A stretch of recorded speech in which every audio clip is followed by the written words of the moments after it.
رسول اللہ صلی اللہ علیہ وسلم نے فرمایا ہر شخص صبح کو اٹھتا ہے تو اپنے نفس کا سودا کرتا ہے، یا تو اسے آزاد کراتا ہے یا اسے ہلاک کر دیتا ہے، یعنی یا تو اچھے کام کرتا ہے، نیکی کے کام کرتا ہے جن کی وجہ سے وہ دوزخ سے بچ جاتا ہے، یا پھر ایسے کام کرتا ہے کہ جو اس کو ہلاک کر دے، یعنی تباہی کی طرف لے جائے۔ اب میں چند کام جو صبح سے رات تک کرنے چاہیے جو ہمیں سنت سے پتہ چلتے ہیں ان میں سے ایک ایک کا ذکر کروں گی، اور آپ اس کو سن کر اپنا جائزہ لیتے جائیے اور میرے ساتھ شیئر بھی کیجیے کہ کیا آپ یہ کرتے ہیں یا آپ کو کرنے کی ضرورت ہے۔ سب سے پہلی چیز کہ جو ہی ہماری آنکھ کھلے ہمیں کیا کرنا چاہیے؟ دعا پڑھنی چاہیے۔ کس کس کو یہ دعا آتی؟ الحمدللہ، لیکن سب کو نہیں آتی۔ میری گزارش ہوگی سب بہنوں سے کہ اس دعا کو خود بھی سیکھیں اور اپنے بچوں کو بھی سکھائیں۔ وہ دعا کیا ہے؟ الحمدللہ الذی احیانا بعدما اماتنا والیہ النشور۔ اور ایک اور دعا بھی ہے، اگر وہ بھی آتی ہے تو ٹھیک، نہیں تو وہ بھی اچھا ہے۔ الحمدللہ الذی رد علی روحی واذن لی بذکرہ۔ اللہ کا شکر ہے جس نے میری روح لوٹا دی اور مجھے اپنے ذکر کی اجازت دے دی، کہ مجھے توفیق دے دی۔ کیونکہ آپ دیکھیں کتنے ہی لوگ ہیں جو سوتے ہیں تو پھر جاگتے نہیں۔ ابھی ریسنٹلی میری ایک بہت عزیز ساتھی کے ہسبینڈ کا انتقال ہوا ہے۔ وہ صبح اٹھے ہیں، فجر کے وقت نماز پڑھی ہے، اپنے معمولات کیے ہیں، پھر اشراق پڑھی ہے اور دوبارہ آرام کرنے کے لیے لیٹ گئے۔ ہم میں سے اکثر لوگ یہ کرتے ہیں نا، راتیں چھوٹی ہوتی ہیں، موسم بھی گرم ہوتا ہے، رات کو سوتے ہوئے دیر ہو جاتی ہے، تو انسان پھر کیا کرتا ہے، اٹھنے کے بعد پھر لیٹ جاتا ہے، اور وہ اسی طرح لیٹ گئے ہیں لیکن پھر دوبارہ نہیں اٹھے۔ ہمیں سے کسی کو نہیں پتا کہ جب وہ سوئے گا تو دوبارہ اٹھے گا یا نہیں۔ اس لیے معمول بنا لیجئے کہ ذکر کر کے سونا ہے اور اٹھتے ہوئے بھی اللہ کا شکر ادا کرنا ہے کہ اس نے ہماری روح، ہماری جان ہمیں واپس لوٹا دی۔ تو دن کا آغاز اللہ کی حمد و ثنا، اللہ کی تعریف، اور اس بات کے ساتھ وَإِلَيْهِ النُّشُورِ کے واپس جانا ہے۔ ہماری واپسی بھی اللہ کی طرف سے ہے۔ جس نے ہمیں زندہ کیا، پیدا کیا، وہی ہمیں موت دے گا۔ پھر آپ دیکھیے کہ اس کے ساتھ ہمیں یہ بھی یاد رکھنا چاہیے کہ کائنات کی ہر چیز تسبیح کر رہی ہے اللہ کی تعریف بیان کر رہی ہے۔ قیامت کے دن سب سے افضل بندے وہ ہوں گے جو کثرت سے اللہ کی تعریف کرتے ہیں، حمادون ان کو کہتے ہیں۔ اور ایک دفعہ الحمدللہ کہنا میزان کو نیکیوں سے بھر دیتا ہے، یعنی صبح صبح اب ہم الحمدللہ کہیں تو گویا ہم نے اپنے لیے ایک بہت بڑا ذخیرہ نیکیوں کا اکٹھا کر لیا۔ اور ویسے بھی شکر ادا کرنا جو ہے وہ اللہ تعالیٰ کو بہت پسند ہے۔ پھر آپ دیکھیں کہ جب یہ کہتا ہے نا کہ وَإِلَيْهِ النُّشُورِ، کہ دوبارہ اسی کی طرف جی اٹھنا ہے، تو قبر سے بھی اٹھنا ایسا ہی ہے جیسے کوئی بستر سے اٹھتا ہے۔ کسی کو اچھے خواب آتے ہیں وہاں اور کسی کو نہیں آتے۔ قبر میں بھی کچھ لوگ تو خوشحال ہوں گے اور کچھ لوگ برے حال میں ہوں گے۔ بہرحال قیامت کے دن سب کو اٹھنا ہوگا، تو انسان موت کو یاد کرتے ہوئے، اپنے مقصد کو سامنے رکھتے ہوئے کہ واپسی بھی ہے، اس طرح دن کا آغاز کرے تاکہ اچھے سے آغاز کرے۔ اس کے بعد سب سے پہلا کام آپ کیا کریں گے؟ بیڈ ٹی پئیں یا کچھ اور کریں گے؟ نماز فجر۔ نماز فجر اسی وقت پڑھیں گے جب آپ فجر کے لیے اٹھیں گے۔ جو لوگ اس وقت نہیں اٹھتے وہ بہت بڑا نقصان کر لیتے ہیں۔ لہذا دن کا آغاز فجر کی نماز سے۔ فجر کی نماز پہلی نماز ہے صبح کی، اس کی بڑی امپورٹنس ہے۔ اللہ تعالیٰ نے بندوں پر 5 نمازیں فرض کی ہیں، اور رسول اللہ صلی اللہ علیہ وسلم نے فرمایا جس نے انہیں ادا کیا اور ان کا حق ہلکا سمجھتے ہوئے ان میں سے کچھ ضائع نہ کیا تو اللہ تعالیٰ کا اس کے لیے قیامت کے دن یہ عہد ہے کہ اس کو جنت میں داخل فرمائے۔ اور جس نے ان کو ادا کیا مگر ان کا حق ہلکا سمجھتے ہوئے، معمولی چیز سمجھتے ہوئے نماز کو ان میں سے کچھ ضائع کر دیا تو اللہ کا کوئی وعدہ نہیں، چاہے تو عذاب دے چاہے تو معاف کر دے۔ تو اس لیے دن کا آغاز اللہ کی نافرمانی سے نہیں کرنا۔ کس سے کرنا؟ فرما برداری سے۔ اور فرما برداری میں پہلی فرما برداری نماز۔ پہلا سوال قیامت کے دن نماز کا ہوگا۔ اگر اسی ٹیسٹ میں فیل ہو گئے تو آگے اور مشکلات ہو جائیں گی۔ اللہ سبحانہ تعالی دن میں 2 بار فرشتوں سے بندوں کی نماز کے بارے میں خبر لیتے ہیں، ایک فجر اور ایک عصر۔ وہ پوچھتے ہیں جب تم گئے تھے ان کے پاس تو کیا کر رہے تھے؟ فرشتے بتاتے ہیں وہ نماز پڑھ رہے تھے۔ جب تم نکلے تو کیا کر رہے تھے؟ کیونکہ عصر اور فجر میں شفٹ چینج ہوتی ہے فرشتوں کی۔ عصر کے وقت رات کے فرشتے آ جاتے ہیں ڈیوٹی پر، اور فجر کے وقت دن کے فرشتے آ جاتے ہیں۔ تو وہ بتاتے ہیں کہ ہم نے انہیں اس حال میں چھوڑا کہ وہ نماز پڑھ رہے تھے، اور اس حال میں ان کے پاس پہنچے کہ وہ نماز پڑھ رہے تھے۔ فجر کی نماز کے بارے میں آتا ہے وہ آدمی ہرگز آگ میں نہیں جائے گا جس نے سورج نکلنے سے پہلے اور سورج کے غروب ہونے سے پہلے نماز پڑھی، یعنی فجر اور عصر۔ رسول اللہ صلی اللہ علیہ وسلم نے یہ بھی فرمایا کہ جس نے صبح کی نماز پڑھی وہ شام تک اللہ کے ذمے ہے، یعنی اللہ کی حفاظت میں ہے۔ تو فجر کی نماز بہت امپورٹنٹ نماز ہے، اور نماز پڑھنے والے سے اللہ کا رزق کا وعدہ ہے، اس لیے خود بھی نماز ادا کریں اور گھر والوں کو بھی اٹھائیں، پیار سے، محبت سے، امپورٹنس بتا کے کہ وہ سوتے نہ رہے، کیونکہ اس کی نحوست ہوتی ہے۔ فجر کی نماز میں 2 سنتیں پڑھنا بہت ضروری ہے۔ کچھ لوگ صرف فرض پڑھتے ہیں نا، تو فجر میں آپ سنت نہیں چھوڑ سکتے۔ حضرت عائشہ رضی اللہ تعالی عنہا بتاتی ہیں کہ آپ صلی اللہ علیہ وسلم نے فرمایا فجر سے پہلے کی 2 رکعتیں دنیا اور جو کچھ اس میں اس سے بہتر ہے۔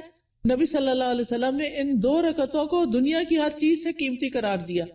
اور جو سویا رہے اس کے بارے میں آتا ہے نبی صلی اللہ علیہ وسلم کے پاس ایک ایسے آدمی کا ذکر کیا گیا جو رات سے صبح تک سوتا ہی رہا۔ آپ نے فرمایا یہ ایسا شخص ہے جس کے کان، یا فرمایا دونوں کانوں میں شیطان پیشاب کرتا ہے، یعنی غافل ہو جاتا ہے پھر۔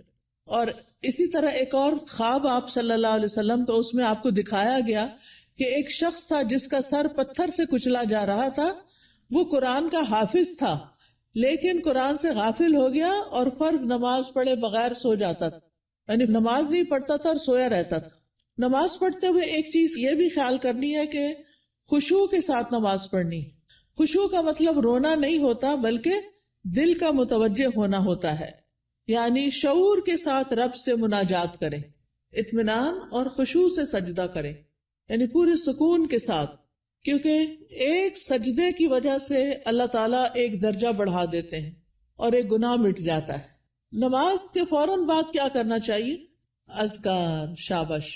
نماز کے بعد اگر کوئی مصلی پر بیٹھا رہے تو جب تک اس کا وضو نہیں ٹوٹتا فرشتہ اس کے لیے دعا کرتا ہے، اللہم اغفر لہ، اللہم ارحمہ، اے اللہ اس کی بخشش فرما دے، اے اللہ اس پہ رحم فرما۔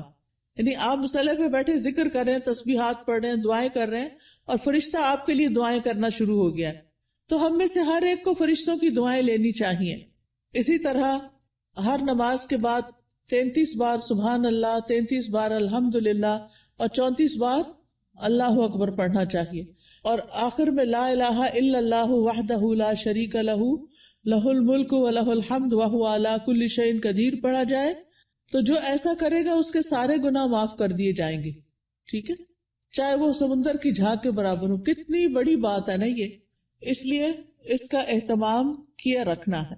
اگر کسی وجہ سے آپ مصروف ہیں، 33 بار نہیں پڑھ سکتے تو 10 بار بھی پڑھ سکتے ہیں۔ ٹھیک ہے، پھر یہ کہ انگلیوں پر تسبیح کریں، کیونکہ انگلیاں قیامت کے دن کیا کریں گی؟ گواہی دیں گی۔ ہر فرض نماز کے بعد آیت الکرسی ضرور پڑھیں۔ اس کا فائدہ کیا ہے؟ جی، ایسے شخص کو موت کے علاوہ کوئی چیز جنت میں لے جانے سے نہیں روک سکتی۔ اتنا بڑا اجر و ثواب۔ میں یہ ساری باتیں اس لیے کر رہی ہوں کہ آپ اپنا جائزہ لیں۔ اگر کوئی چیز چھوٹ گئی ہے، بھول گئی ہے، پتہ ہے لیکن کرتے نہیں، تو کرنا شروع کر دیں۔ وہ دن جس میں یہ باتیں کریں گے آپ، اس کی نسبت بہت زیادہ اجر و ثواب والا ہوگا جس میں آپ یہ نہیں کریں گے۔ دنیا کے کام کبھی ختم نہیں ہو سکتے، لیکن ہمیں کیا کرنا چاہیے؟ اپنے اذکار، اپنی عبادات کو بھولنا نہیں۔ اسی طرح ہم میں سے اکثر لوگ کہتے ہیں مجھے نظر لگ گئی، وہ فلانے نے جادو کر دیا، وہ گھر میں یہ شر ہو گیا۔ تو اس کا حل بتایا گیا ہے کہ ہر نماز کے بعد قل هو اللہ 1 دفعہ، قل اعوذ برب الفلق 1 دفعہ اور قل اعوذ برب الناس 1 دفعہ پڑھے۔ یہ نماز کے بعد پڑھنی چاہیے۔ اچھا، اب آپ دیکھیے کہ بعض لوگ بیمار ہوتے ہیں، کوئی ایسی تکلیف ہوتی ہے ان کو سمجھ نہیں آتی، وہ پڑھ کے اپنے ہتھیلی پہ پھونک مار کے اپنے سر سے، منہ اور پورے جسم پر اپنا ہاتھ پھیر لیا کریں. اس سے انشاءاللہ ان کا شر بھی دور ہو جائے گا، ان کی بیماری بھی ختم ہوگی. نماز کے بعد کیا کرنا چاہیے؟ صبح شام کے اذکار، پروٹیکشن کی دعائیں. آپ میں سے کس کس کے پاس ایاک نستعین کتاب ہے؟ الحمدللہ کافی لوگوں کے پاس ہے. جس کے پاس نہیں، اگر آج آئی بھی ہے تو ضرور لے لیں. اور انگلش میں بھی ہے، اس میں ٹرانسلیٹریشن کی ہوئی ہے.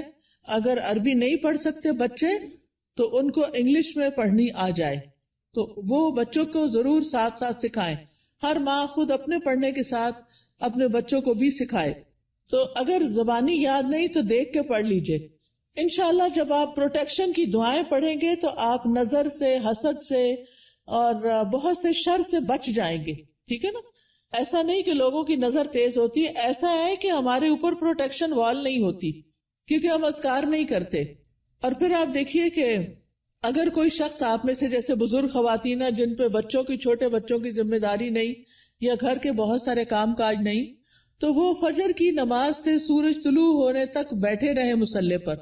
کیونکہ رسول اللہ صلی اللہ علیہ وسلم نے فرمایا جو شخص صبح کی نماز جماعت کے ساتھ ادا کرے پھر بیٹھا اللہ کا ذکر کرتا رہے یہاں تک کہ سورج نکل آئے، پھر 2 رکعتیں پڑھے اشراق کی، یعنی اس کے لیے ایک حج اور عمرے کا ثواب ہے. کوئی معمولی اجر ہے؟ کتنا بڑا اجر کما لیتے ہیں وہ لوگ جو تھوڑا صبر سے بیٹھے رہتے ہیں فجر کے بعد اور نفل پڑھ کے اٹھتے ہیں، اور 2 رکعتیں ہی پڑھنی ہوتی ہیں. تو انسان کا دل، اس کی روح، یہ سیراب ہو جاتے ہیں ان اعمال سے جو ابھی تک میں نے آپ کو بتائے.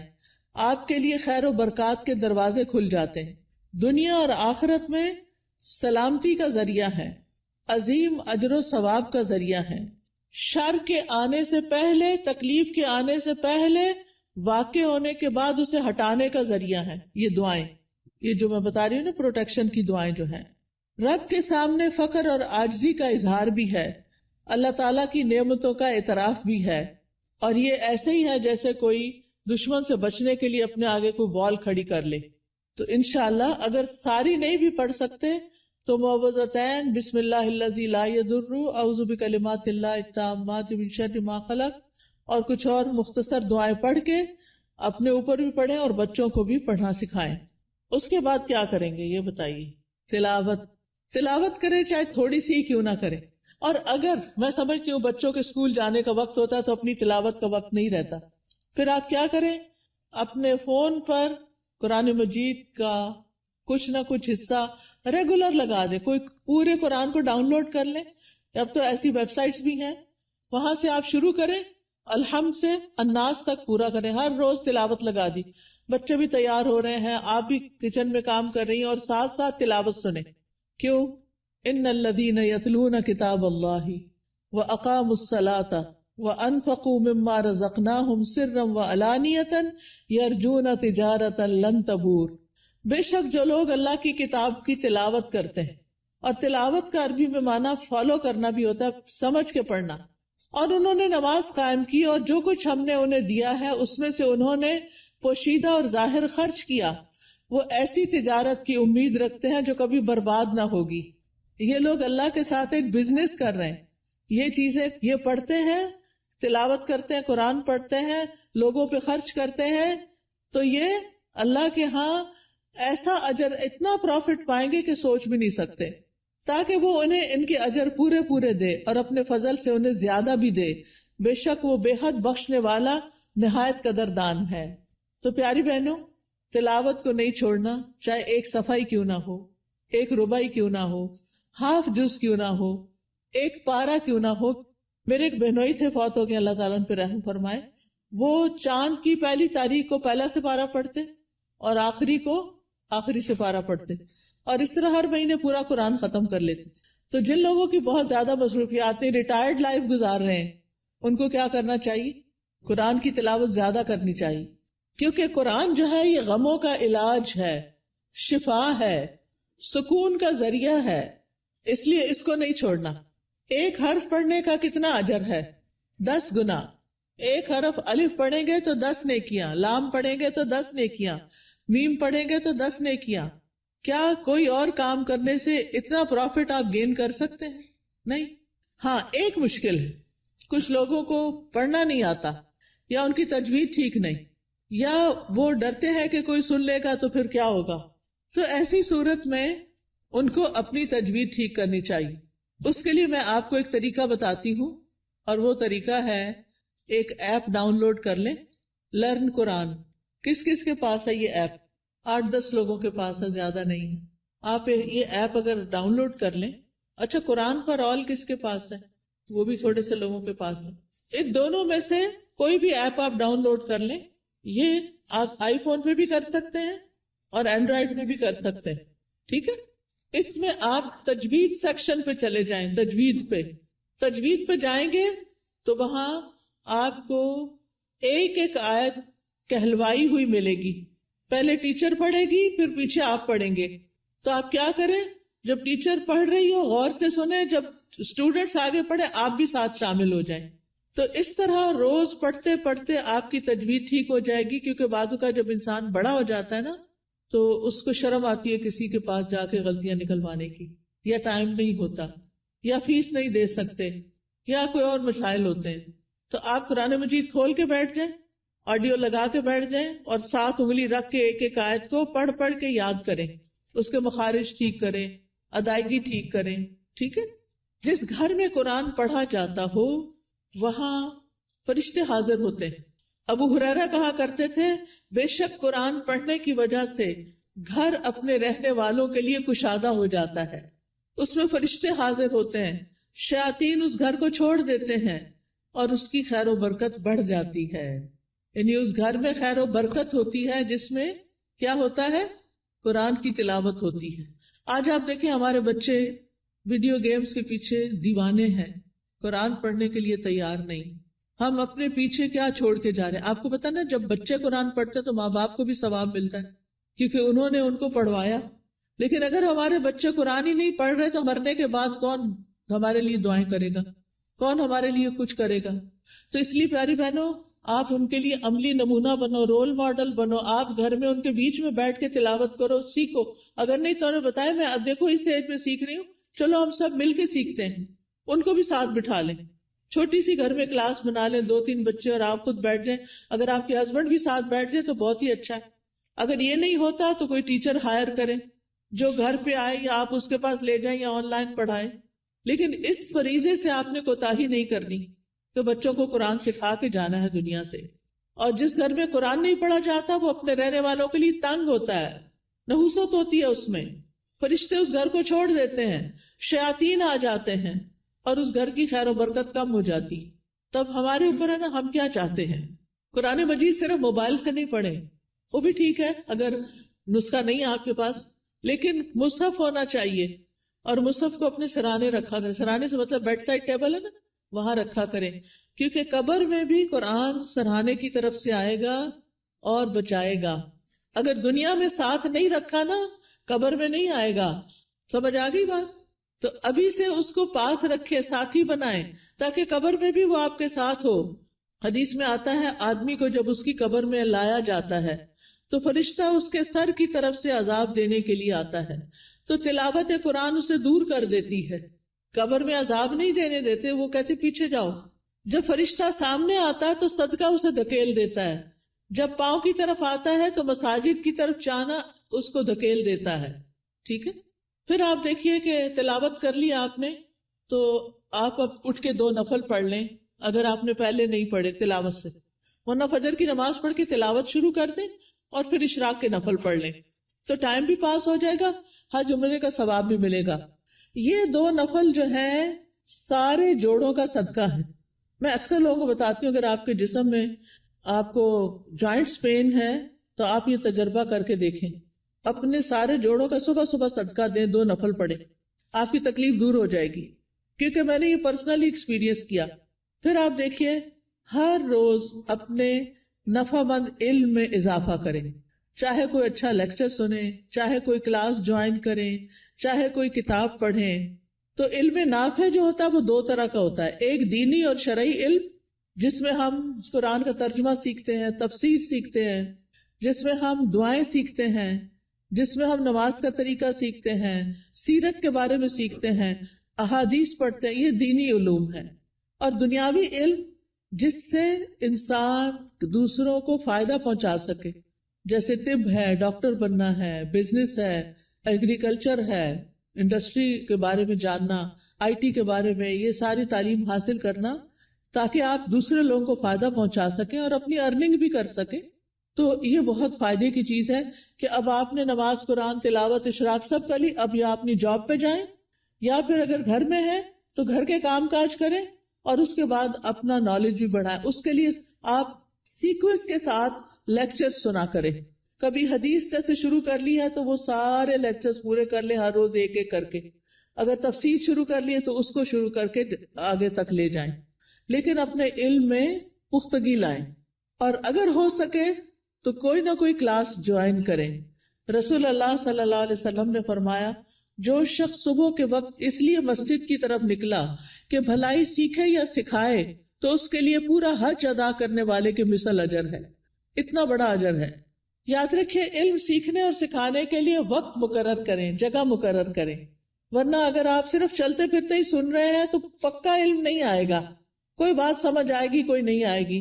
نہ ہونے سے بہتر ہے کچھ تو سن لیں، لیکن گھر میں بھی ٹیبل چیئر سیٹ کر کے رکھیں اور اپنا لیپ ٹاپ سیٹ کریں اور کوئی آن لائن کلاس جوائن کر لیں یا پھر گھر میں پڑھیں، خود سے سیلف اسٹڈی کریں، لیکن ٹائم اور پلیس، زمان اور مکان مقرر کریں. اس سے آپ کی گروتھ ہوگی. جتنا جتنا آپ سیکھتے جائیں گے آپ نیکیوں میں آگے بڑھتے جائیں گے، برائیوں سے دور ہوتے چلے جائیں گے. پھر آپ دیکھیں کچھ بہنیں ناشتہ نہیں کرتی، وہ کہتی ہیں کہ موٹے ہو جائیں گے اور چھوڑو پرے، لیکن ناشتہ ضرور کریں. آپ کو کام کرنے کے لیے، پڑھنے کے لیے، جاب پہ جانے کے لیے انرجی چاہیے. چاہے چند کھجوریں ہی کیوں نہ کھا لیں، کھجور پانی لے لیں، کچھ اور سیڈز وغیرہ لے لیں، نٹس لے لیں، جو بھی آپ کو پسند ہو. اگر دودھ پسند ہے تو زیادہ دودھ اور کم چائے ڈال کے پی لیں. بہت سے لوگ صرف کافی پی لیتے ہیں تو وہ درست نہیں کہ آپ اپنے آپ کو صرف ایسی چیزوں پر کہ جو آپ کے اندر کیفین ڈالے اور آپ صرف اس کی وجہ سے ایکٹیو اور غذائیت نہ ہو، تو آپ دیکھیں کہ پھر آپ سے بہت سے کام ہو نہیں پاتے، آپ جلدی تھک جاتے ہیں. تو اس کو بھی بچائیے. اپنے جسم کی حفاظت بھی عبادت ہے، ٹھیک ہے نا؟ جسم کی حفاظت بھی عبادت ہے. یہ نہیں کہ سب کی ٹیک کیئر کرتے کرتے اپنے آپ کو بھلا کے رکھ دیں اور پھر کسی کام کے نہ رہیں، نمازیں بھی بیٹھ کے شروع کر دیں. یہ نہیں ہونا چاہیے. پھر آپ دیکھیے کہ کھانا بھی عبادت ہے. بسم اللہ پڑھ کر کھائیں، بیٹھ کر کھائیں. میں نے دیکھا ہے کہ بعض اوقات لوگ اس بات کی پرواہ نہیں کرتے، چلتے پھرتے کھا رہے ہوتے. خاص طور پر مائیں کچن میں کام کر رہی ہیں، اپنا ناشتہ رکھ لیا، ادھر سے ایک نوالا لیا، ادھر کام کیا. یہ درست نہیں. آپ کے بچے بھی یہی کریں گے. چھوٹے بچوں کو بھی میں نے دیکھا ہے وہی بھاگتے دوڑتے کھا رہے ہوتے ہیں. یہ درست طریقہ نہیں ہے. سنت طریقے سے کھائیں، کھانا عبادت ہو جائے گا. پھر دائیں ہاتھ سے کھائیں اور پیئیں، ہر گھونٹ پہ الحمدللہ کہیں. پھر کھانا کھا کر بھی دعا کریں. کس کس کو آتی ہے دعا؟ پڑھیں مل کے ذرا کھانا کھانے. الحمدللہ. کچھ لوگوں کے ہونٹ نہیں ہلے، یا تو دعا نہیں آتی یا بخل کیا انہوں نے پڑھنے میں. اگر نہیں آتی تو کوئی حرج نہیں، سیکھ لیں، آپ کا دن عبادت بن جائے گا. ہمارے دین میں صرف نماز پڑھنا عبادت نہیں. ہم نے ابھی آیت میں کیا سنا؟ نماز پڑھو اور نیکی کرو. وہ کون سی نیکیاں جو نماز کے علاوہ ہیں؟ وہ یہی نیکیاں ہیں. اپنی کیئر کرنا بھی نیکی ہے اور بسم اللہ پڑھ کے کھانا بھی نیکی ہے، الحمدللہ کہنا بھی نیکی ہے. جو بندہ پانی پی کر الحمدللہ کہتا ہے اللہ اسے راضی ہو جاتا ہے، خوش ہو جاتا ہے. کہ یہ مشکل کام تو نہیں اللہ کو راضی کرنا، بشرطے کہ ہمارے کچھ آداب اور مینرز ایسے ہوں. صبح صبح اپنے آپ سے سیلف ٹاک کیا کریں اور کہا کریں میری ساری زندگی میرے رب کے لیے، میں اللہ کی بندی ہوں، اللہ کی فرما بردار بنوں گی، اللہ کا حکم مانوں گی، اللہ کو راضی کروں گی. اپنے آپ سے یہ باتیں کیا کریں.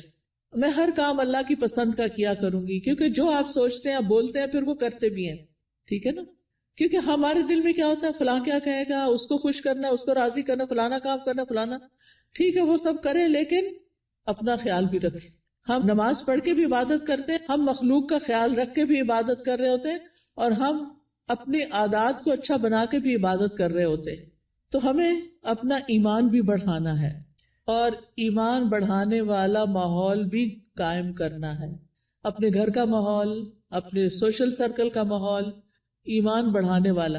آپ ایسے لوگوں سے ملیں جن سے ملنے کے بعد آپ کا ایمان اوپر جائے، اور ان لوگوں سے ذرا دور رہیں، اسپیس دیں جن سے مل کے آپ کی طبیعت خراب ہوتی ہے اور وہ ایسی غیبت کرتے ہیں کہ آپ کا ایمان خراب کر دیتے ہیں.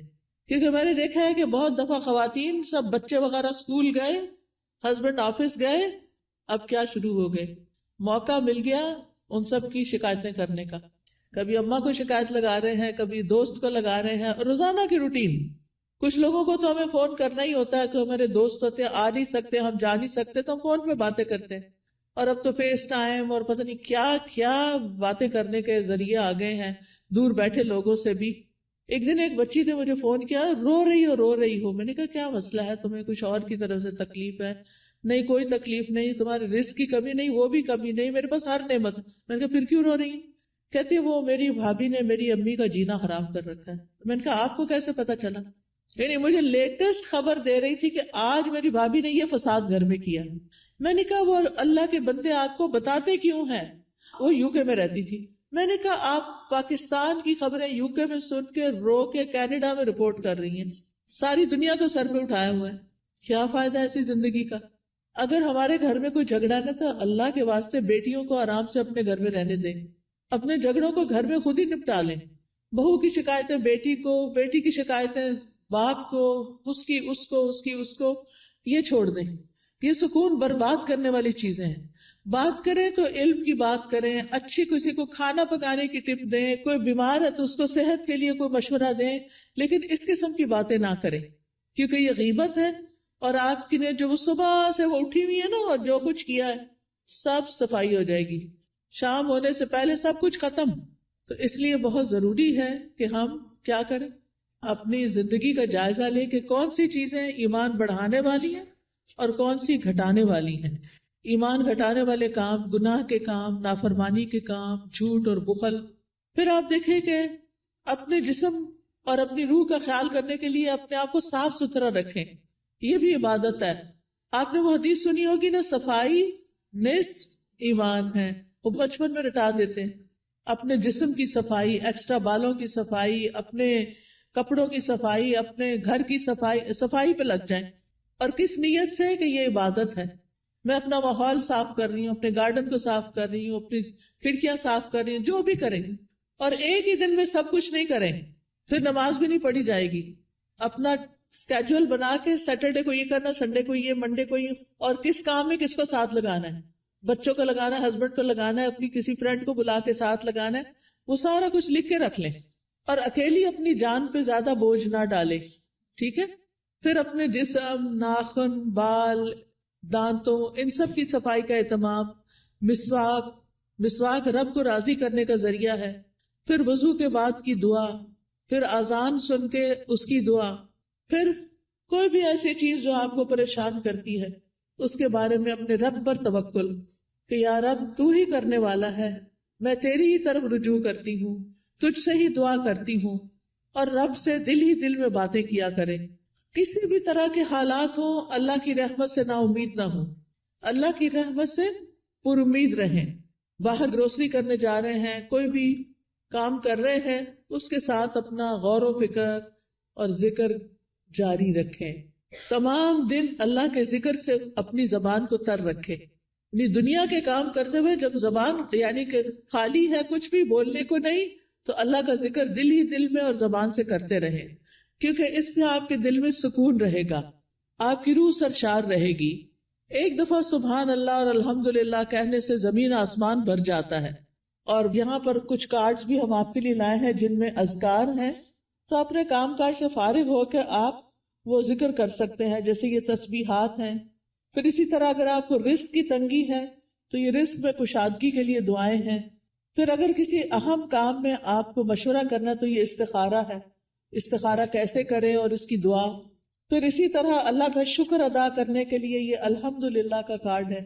یہ دعائیں ہیں شکر ادا کرنے کی، اللہ کی تعریف کی، کیونکہ اللہ کی تعریف کرنے والے قیامت کے دن سب سے افضل بندے ہوں گے. پھر یہاں کچھ تسبیحات بتائی گئی ہیں، ان کا انگلش میں بھی ٹرانسلیشن ہے جن کے بہت بڑے بڑے فائدے ہیں. پھر آپ دیکھیے اگر قرض سے پریشان ہیں، مالی معاملات میں، تو یہ دعائیں ہیں، ان کا بھی انگلش ٹرانسلیشن موجود ہے. پھر یہ پروٹیکشن کی دعائیں ہیں. تو آپ دیکھیے کہ معمولی قیمت کے یہ کارڈ جو ہیں آپ کی زندگی میں بہت بڑی تبدیلی لا سکتے ہیں. تو آپ نے اگر یہ سارے اپنے گھر میں رکھے ہوئے ہوں ایک دن ایک اٹھا کے پڑھ لیجئے، دوسرے دن دوسرا پڑھ لیجئے، تیسرے دن تیسرا پڑھ لیجئے، اور اس طرح آپ کا ذکر کے ساتھ ایک رابطہ قائم ہو جائے گا. کثرت سے توبہ استغفار کریں. اگر کوئی مسائل ہے زندگی میں، کوئی پریشان کر رہی ہے چیز، تو استغفار کی کثرت، استغفر اللہ کی تسبیح کر سکتے ہیں، اللہم اغفر لی کی تسبیح کر سکتے ہیں. پھر اسی طرح وقت کا بہتر سے بہتر استعمال کریں. وقت جو ہے وہ بہت قیمتی نعمت ہے. ایک دفعہ اگر وقت چلا جائے تو دوبارہ نہیں آتا. اس لیے ہر دن کو مفید اور پروڈکٹیو ڈے بنائیں. رسول اللہ صلی اللہ علیہ وسلم نے فرمایا 2 نعمتیں ایسی ہیں جن کے بارے میں اکثر لوگ خسارے میں ڈالے گئے ہیں. ایک تندرستی اور دوسرے فراغت، کہ اس سے وہ فائدہ نہیں اٹھاتے جتنا اٹھانا چاہیے. بیمار ہو کر تو انسان کچھ کر نہیں سکتا. جب تک اللہ آپ کو چلتا پھرتا رکھے، آپ عبادت بھی خوب دل بھر کے کریں اور بندوں کی خدمت بھی کریں اور فضول قسم کی ایکٹیویٹیز میں اپنا وقت ضائع نہ کریں. آپ دیکھیے کہ ہمارے دن میں کئی ڈسٹریکشنز ہوتی ہیں، خاص طور پر فون کی وجہ سے. ہم نے کوئی اپنے گول سیٹ کیے ہوئے ہوتے ہیں کہ آج کے دن میں نے یہ اور یہ کام کرنے ہیں. آپ کرنا شروع کرتے ہیں کہ اتنے میں بیل بج جاتی ہے، آپ فون اٹھا لیتے ہیں اور کہیں سے کہیں پہنچ جاتے ہیں، اور جو کرنے کا کام تو وہ دھرے کا طرح رہ گیا.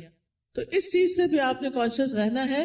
کچھ وقت کے لیے فون بند کر دیا کریں اور اس وقت اپنے کرنے کے کام پہلے پورے کریں، پھر اس کے بعد فون کھولیں، تاکہ آپ کا دن نتیجہ خیز دن ہو. جب انسان اپنے کرنے کے کام کر لیتا ہے تو اس کو ایک خاص سیٹسفیکشن ہوتی ہے، خاص خوشی نصیب ہوتی ہے. تو آپ اپنے کرنے کے کاموں کی لسٹ بنائیں، اپنے مقاصد کو دہرایا کریں، بے مقصد چیزوں سے خود کو دور رکھیں، اور جو ٹارگٹ آپ حاصل کرنا چاہتے ہیں اس کے لیے دیکھیں کہ آپ کو کیا کیا چاہیے، وہ بھی لکھ لیں. پھر اسی طرح کاموں کو لٹکائیں نہ، تاخیر نہ کریں، وقت پر کریں.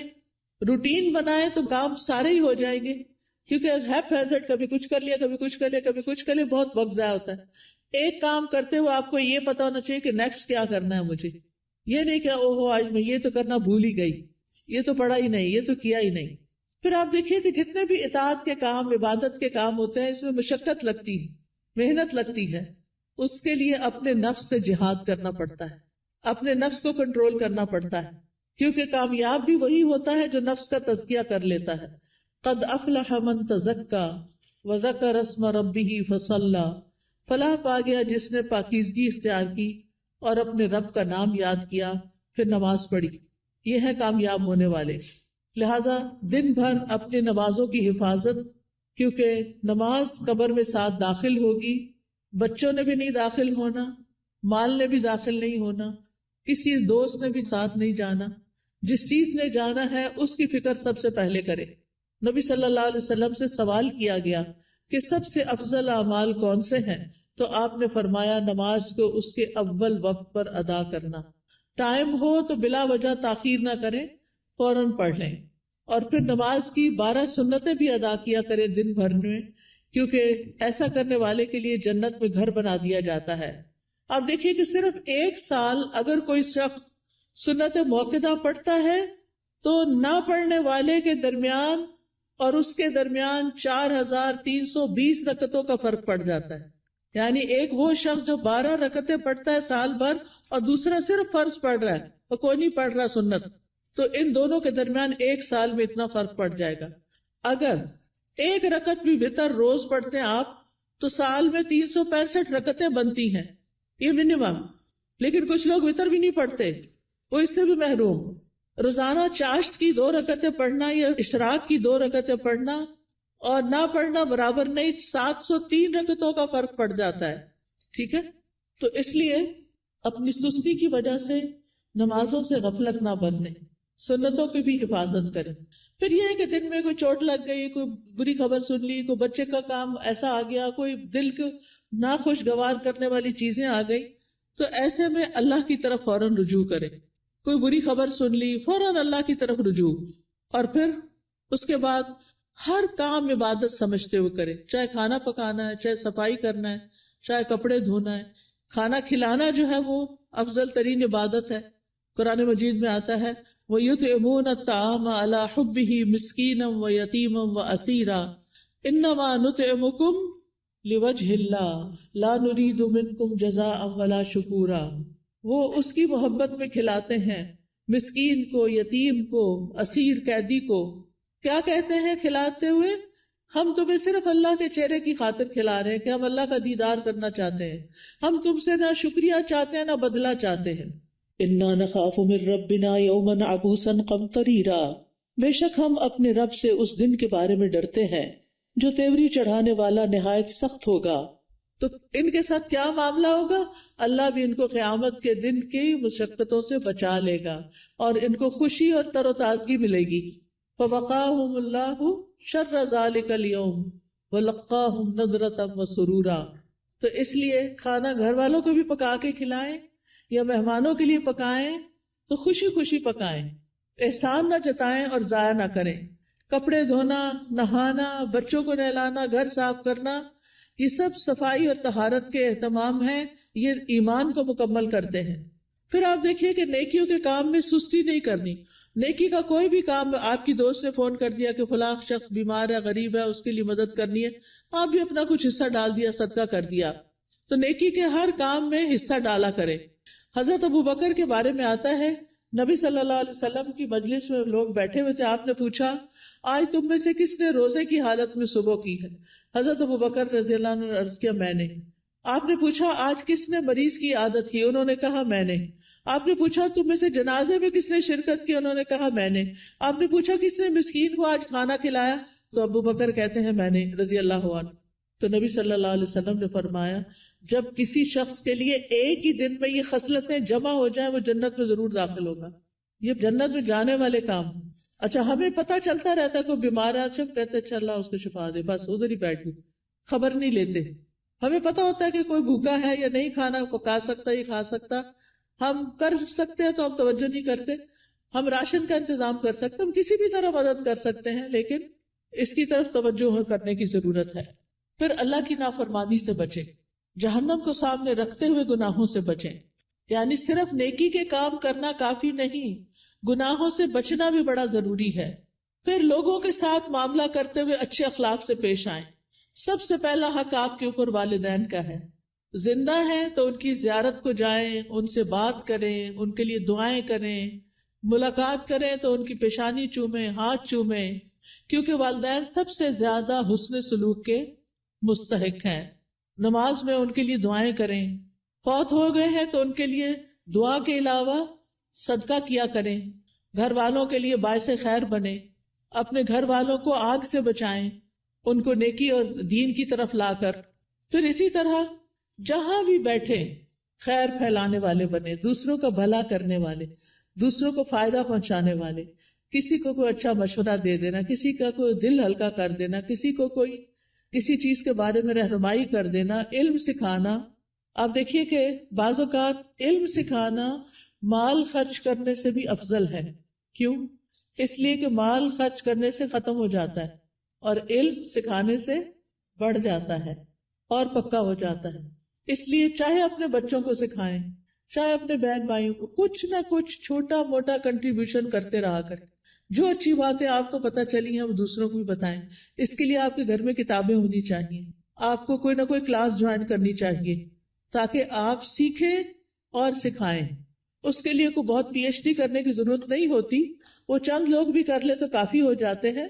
باقی لوگ روز مرہ کی چھوٹی چھوٹی چیزیں اور خاص طور پر خواتین اپنے بچوں کی تربیت کرتے ہوئے ان کو آداب اور مینر اور اخلاق سکھائیں گے تو یہ بہت بڑی کنٹریبیوشن ہوگی، وہ آپ کے لیے صدقہ جاریہ بنے گی. تو لوگوں کے ساتھ اچھے اخلاق سے پیش آئیں. ابن قیم کہتے ہیں آدمی کی برکت یہ ہے کہ وہ جہاں بھی مقیم ہو خیر کی تعلیم دے، خیر پھیلائے. تو اچھے اخلاق سے بھی انسان خیر پھیلا رہا ہوتا ہے. پھر اسی طرح دور پار ریلیٹیوز کی خبر گیری کرنا، پڑوسیوں کی خبر گیری کرنا، مریضوں کی خبر گیری کرنا، ملاقات کے وقت سلام کرنا، اپنے آس پاس کے لوگوں کا ہاتھ بٹانا، ان کے ساتھ تعاون کرنا. گھر میں اگر آپ کے علاوہ اور لوگ رہتے ہیں، اگر آپ بچے اور والدین ہیں تو ان کے کاموں میں ان کا ہاتھ بٹانا، کسی رشتہ دار کو ڈرائیو کر کے ہاسپٹل تک لے جانا. یعنی چھوٹے چھوٹے کام ہیں جن میں آپ دوسروں کے لیے خیر اور بھلائی کا باعث بنے. کسی پر خرچ کرنا، اپنے عزیزوں پیاروں کو تحفے تحائف دینا، یہ سارے نیکی اور خیر کے کام ہیں جو آپ کے دن کو افضل بنا دیتے ہیں. پھر زبان کی حفاظت، یہ بڑی ضروری ہے، کیونکہ جو بات بھی ہم کرتے فرشتے لکھ لیتے ہیں. تو فضول باتیں نہیں کرنی، کیونکہ ہماری انرجی ضائع ہوتی ہے اس میں بھی. کام کی بات کرنی ہے. انسان کے اسلام کا حسن یہ ہے کہ بیکار باتوں سے کنارہ کشی کرے. نبی صلی اللہ علیہ وسلم نے فرمایا، خوشخبری ہے اس کے لیے جس نے اپنی زبان پہ قابو پا لیا اور اسے اس کے گھر نے گنجائش دی اور وہ اپنے گناہ پہ رویا. یعنی اس کا گھر اس کے لیے کافی ہو گیا، اس کے لیے سہولت ہے اس میں، اور فضول باتیں نہیں کرتا. کیلو کال چھوڑ دینا چاہیے. ہی سیڈ، شی سیڈ، یہ کہا گیا، فلاں نے یہ کیا، اس نے وہ، اس سے بہت سے فساد پھیلتے ہیں. مغیرہ بن شعبہ کہتے ہیں نبی صلی اللہ علیہ وسلم نے فرمایا، بے شک اللہ تعالیٰ تمہارے لیے 3 باتیں پسند نہیں کرتا. بلا وجہ کی گپ شپ، بیکار کی باتیں اللہ کو پسند نہیں. مال ضائع کرنا، اور اس میں بعض اوقات ایکسٹرا ٹیشو استعمال کرنا، ٹیپ کھول کے باتوں میں لگ جانا اور پانی ضائع کرنا، بلا وجہ بتیاں جلا کے رکھنا، بیکار میں ادھر ادھر گھومنا، گاڑی کا گیس ختم کرنا. یعنی چھوٹی چھوٹی چیزوں میں بچت کرنی چاہیے. پھر اسی طرح یہ ہے کہ کسی کو زبان سے اذیت نہیں دینی چاہیے، کثرت سے صدقہ کرنا چاہیے، فقراء مساکین کا خیال کرنا چاہیے. پھر ایک اور بات یہ کہ غصے اور ناراضگی سے بچنا چاہیے. قرآن مجید میں جنت میں جانے والوں کی جو خوبیاں بتائی گئی ہیں وہ کیا ہے؟ وَالْكَاظِمِينَ الْغَيْظَ وَالْعَافِينَ عَنِ النَّاسِ وَاللَّهُ يُحِبُّ الْمُحْسِنِينَ. وہ غصہ پی جانے والے ہوتے ہیں اور کیا کرتے ہیں؟ لوگوں کو معاف کرتے ہیں. یہ کام بڑا مشکل ہے، لوگوں کو معاف کرتے ہیں. اللہ ایسے محسنوں سے محبت کرتا ہے. اگر ہمیں پتا چلے کہ کسی کو معاف کرنے سے اللہ مجھ سے محبت کرے گا تو ہمیں کیا مشکل ہے کہ جھگڑا چھوڑ دیں. لیکن بعض اوقات ہم ایگو کا مسئلہ بنا کے جھگڑا نہیں چھوڑتے، جس کی وجہ سے ہم اللہ کی نظر میں بھی گر جاتے ہیں اور بندوں کی نظر میں بھی کوئی رسپیکٹ نہیں رہتی جھگڑا کرنے والوں کی. تو اس لیے بہت ضروری ہے کہ لوگوں کو معاف کر